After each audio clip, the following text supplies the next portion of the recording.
Kenneth Arasca from Cavite. Hi, Kenneth. Ano po? Kamusta ka ngayon? Okay naman po. Kinakabahan, ganado, inspired. Inspired po. Anong inspirasyon mo, Kenneth? Family ko po. Family. Good job. Anong height mo? 5'11 po. Tangkad, ano? Tangkad siya, ha? Nakakapanibago. Bihira yung ganyan katatangkad sa akin. Actually, isa sa pinakamatangkad na naging, Oo, naging kalahok natin. Kalahok natin, no? Okay, ano kaya ang masasabi ng ating inampalan?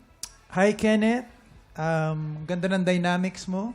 Yung emosyon nandun, simple lang. Pero again, naitatawid yung emosyon na hinihingi nung kanta. Ramdam kong, kahit sinabi mong inspired ka, pero nung kinakanta mo tong kanta na to, naramdaman ko yung lungkot. So, ano yun minsan skill din yun na kahit hindi ka naman actually malungkot, pero pag kinakanta mo yung kantang malungkot, kailangan maitawid mo pa rin yung pakiramdam na yun.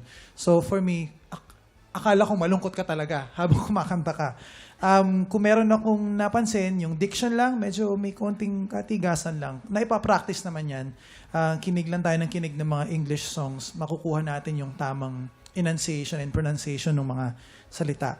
Timing din, medyo parang majority of the song, medyo naghahabol ka sa timing. Medyo nahuhuli ng onte. Yun, watch out for that. Yung dulo na falsetto, yung adlib sa Become a Lie, for me, it wasn't that necessary. Pero nabawi mo dun sa ginawa mong drama dun sa word na goodbye. Ang ganda nun. So, yun lang ang mako-comment ko sa iyo, Kenneth.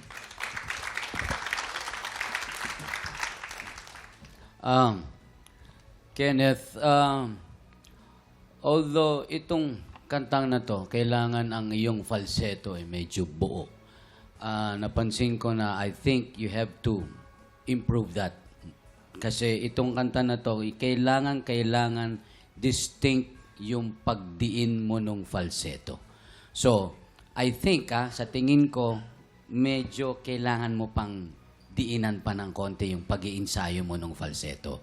Kasi yun ang strength nitong kanta na to. Yung tindig mo, medyo nakita ko parang may nervyos na iano mo, na ipo-project mo. Kaya parang sa akin, nakita ko medyo stiff ng konti yung iyong galaw. So, wala masyado. Di ba? Although, maganda yung transition ng natural to falsetto and going back falsetto to natural, again, kailangan mong improve yun. May konting tayo sa phrasing, yung putol mo nung so you won't have to make, pinutol mo. Tuloy mo, to make excuses. Mas maganda. Kagaya nung someone wins and someone loses. Huwag masyadong halata. Kumbaga, kung pwede mo siyang putulin kung nawawalan ka ng konting hinga, pero huwag malayo. Someone loses. Hinga. Pwede mong agawin yun yung someone loses. Di ba? Pwede yun. Pwede mong gawin yun. May konting sablay ng konti doon sa walk-in, let me be the one, yung falsetto, konting practice lang.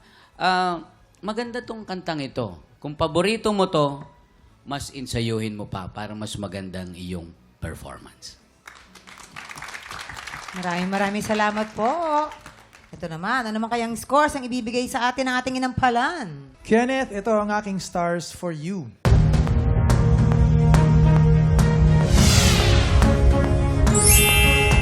Stars! Kenneth, ito naman ang mga stars na ibibigay ko sa'yo. 3 stars. Ibibitin muna natin kung ano ang score ni Renz.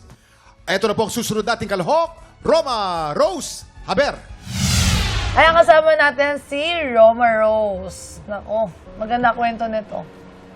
Kwento mo naman kami.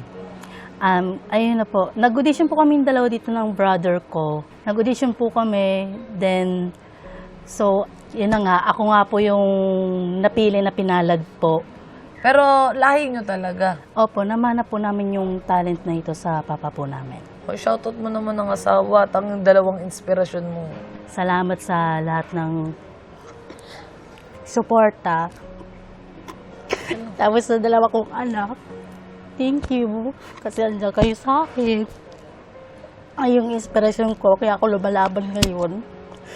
Mahal na mahal kayo ni Mama, at saka ikaw rin pa.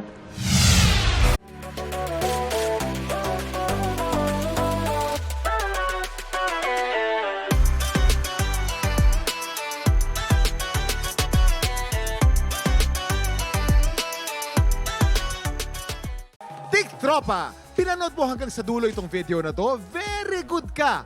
For more happy time, watch more TikTok Clock videos on our official social media pages and subscribe to GMA Network official YouTube channel.